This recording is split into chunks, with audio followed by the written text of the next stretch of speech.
লাঙল ধরে রয়েছে, শো চলছে, soil not oil. Welcome to Tala Prattoy. প্যান্ডেলের একদম সামনের অংশটা এটা, এখানে কিন্তু দেখা যাচ্ছে যে একটা শো চলছে, ওপরের অংশটাতে একটা প্রজেকশন শো চলছে। মণ্ডপের প্রবেশের সময় আমরা দেখতে পাবো বিশাল আকৃতির একটা ফুলকপি।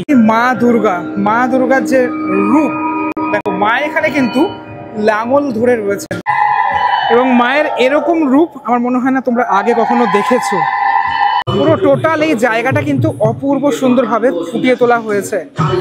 নিচের এই বস্তা থেকে বেরিয়ে এসছে যে লেখাগুলো, দিশাহীন কৃষি চুক্তি, কি বিশাল প্রতিমা মায়ের। এবছরের যে ভাবনা সেটা হচ্ছে বীজ অঙ্গন। আমরা সকলেই জানি, সকলের যে বাহন রয়েছে এদিকে মায়ের ঠিক সাথেই রয়েছে ছোট্ট গণেশ, লক্ষ্মী আর সরস্বতী, কার্তিক, তারা কিন্তু তিনজন এখানে এইভাবে রয়েছেন। সয়েল নট অয়েল, আমরা খাচ্ছি বিষ।